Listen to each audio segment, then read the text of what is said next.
म्हणून तुम्ही जर लक्ष नाही दिलं ना तर हातात केळच येणार.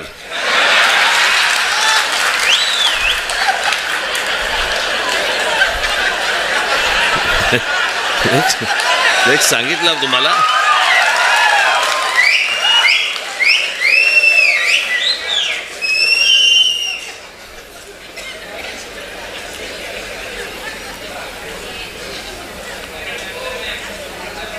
हे आपण गेले अनेक वर्ष आपण ही ओरडून ओरडून सांगतोय. मी मागे पण आता आपलं ज्याला शिबिर झालं त्यावेळेला पण मी म्हटलं, लोक आपल्याला सांगतायत की राज ठाकरेंच्या सभांना गर्दी होते पण मतांमध्ये ते येत नाही. कारण हे जे गेल्या 10-12 वर्षात जे सुरू झालंय, लोक आपल्याला मतदान करतायत,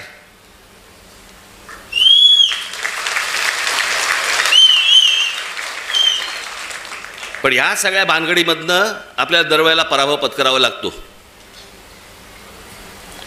अनेकांना वाटेल की बाबा मी काहीतरी कारण देतोय. कारण काय द्यायची? अख्खा देश बोंबलतोय. आणि या सगळ्या प्रक्रियेमधनं मग सत्तेमध्ये यायचं आणि मग हवी तशी सत्ता राबवायची. बरं, आपण काय सांगतो आहोत त्यांना? आपण त्यांना सांगतो आहोत मतदार याद्या स्वच्छ करा. 5 वर्ष निवडणुका झालेल्या नाही आहेत या महाराष्ट्रामध्ये स्थानिक स्वराज्य संस्थांच्या. मतदार याद्या स्वच्छ करा. अजून 1 वर्ष लागलं तरी चालेल. 1 वर्षाने निवडणुका घ्या, काय फरक पडतो? आणि उद्या मतदार याद्या ज्यावेळेला स्वच्छ होतील त्यावेळेला ज्याचा विजय होईल, ज्याचा पराभव होईल, आम्हाला मान्य आहे. उद्या आज जे सत्तेवरती आहेत त्यांचा जर समजा विजय झाला, मतदार याद्या पूर्ण पारदर्शक झाल्यानंतर, आम्हाला मान्य आहे. पण ह्या सगळ्या गोष्टी सगळ्या लपवायच्या आणि लपवून लपवून लपवून लपवून त्याच्यातनं निवडणुका घ्यायच्या. मॅच तर फिक्स आहे भाई. ज्या वेळेला मॅच फिक्सिंग आपल्या क्रिकेटमध्ये ज्यावेळेला झालं त्यावेळेला अझरुद्दीन पासून सगळ्या लोकांना त्याला काढून टाकलं होतं. जडेजापासून काढलं होतं ना. इथे कोणालाच काढत नाहीत.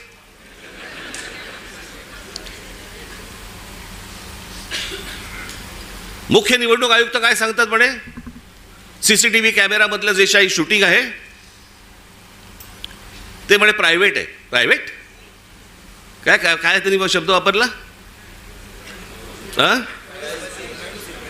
त्याची प्रायव्हसी कसली आली? एखादा माणूस मतदान कुठे करतोय, मत कुठे देतोय, ही प्रायव्हसी असू शकते. मतदार कसा प्रायव्हसी त्याची असेल जपायची? आम्हाला माहिती आहे की मतदार कोण आहे ते. जे पटत नाहीत, जे पचत नाहीत असे कोणते तरी उत्तर द्यायची आणि त्याच्यात त्या सगळ्या भानगडीमध्ये या सगळ्या निवडणुका घ्यायच्या आणि मग सत्तेमध्ये आल्यानंतर वेडवाकडं कसंही वागायचं. जे मी त्या दिवशी तुम्हाला सांगितलं असं, या सगळ्या राज्यांवरती, ह्या सगळ्या शहरांवरती त्यांचा सगळ्यांचा डोळा आहे. बाकीचे सगळे तर गेलेच आहेत घरंगळत. आजची बातमी, आजची किती आपण आपला सगळा स्वाभिमान किती घाण टाकायचा, याला काही मर्यादा? ते कुठे आणले पेपर आहेत ते?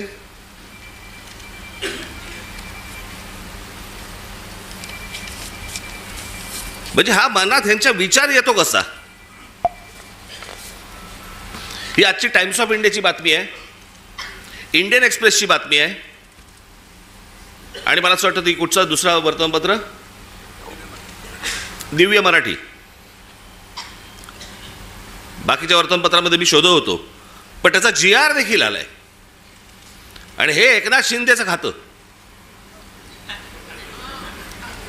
काय करतायत हे जर ऐकाल ना, नाही तुमची तळपायाची आग मस्तकात गेली तर सांगा मला. नरेंद्र मोदींच्या 75व्या वाढदिवसानिमित्त टुरिझम डिपार्टमेंट महाराष्ट्रामध्ये काही टुरिझमचे स्पॉट काढतायत आणि त्याची केंद्र काय, त्याचं नाव काय दिलं? नमो केंद्र, नमो टुरिझम सेंटर्स. ही नमो टुरिझम सेंटर्स कुठे काढतायत?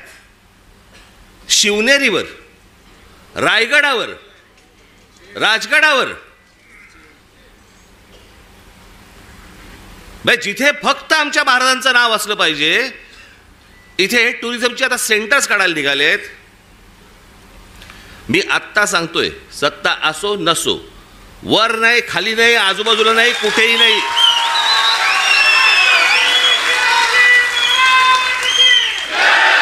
उभं केलं की फोडून टाकणार.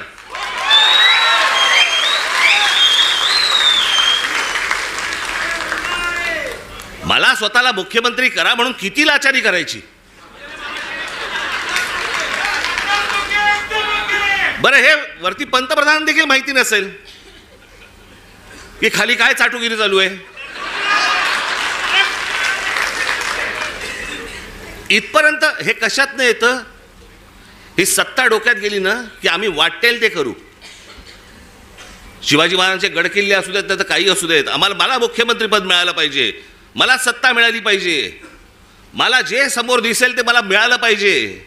याच्यासाठी ज्यांना ज्यांना काही मला खुश करता येईल ते मला खुश करावं लागेल. मुंबईमधल्या जागा द्यायच्या आहेत, अडाणीला देऊन टाका, तो बोट ठेवेल तिकडे जागा देत आहेत.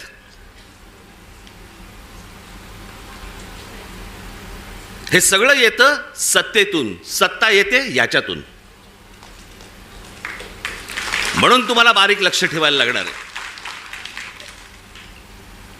आणि याच्यासाठी म्हणून तो आपला उद्याचा 1 तारखेचा आपण मोर्चा काढतो आहोत. दणदणीत मोर्चा झाला पाहिजे. दिल्लीपर्यंत कळलं पाहिजे महाराष्ट्रामध्ये काय आग पेटली आहे ती.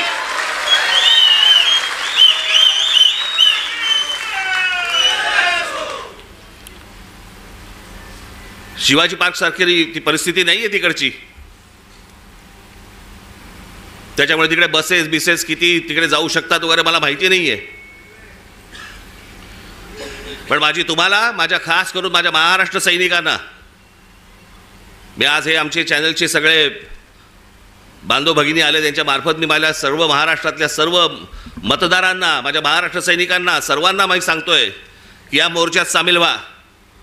महाराष्ट्रामध्ये काय प्रकारचा राग आहे हा या मोर्चामधून तुम्ही दाखवा.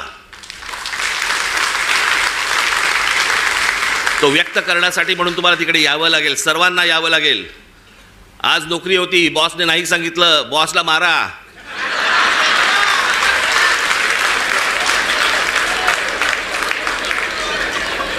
शनिवार पुरता 1 मत त्याच्या गालावर द्या. आणि मला असं वाटतं तुमचा बॉस पण मतदारच असेल, त्यालाही घेऊन या. पण हे जे चाललंय हे या महाराष्ट्रातल्या, या देशातल्या प्रामाणिक मतदाराचा अपमान सुरू आहे. तो मतदार उन्हातानामध्ये रांगेमध्ये उभा राहतोय, त्यांना ज्याला हवंय त्याला तो मतदान करतोय. पण येणारे जर समजा रिझल्ट जर विचित्र लागणार असतील तर मला असं वाटतं की त्याच्या तो मताचा अपमान आहे.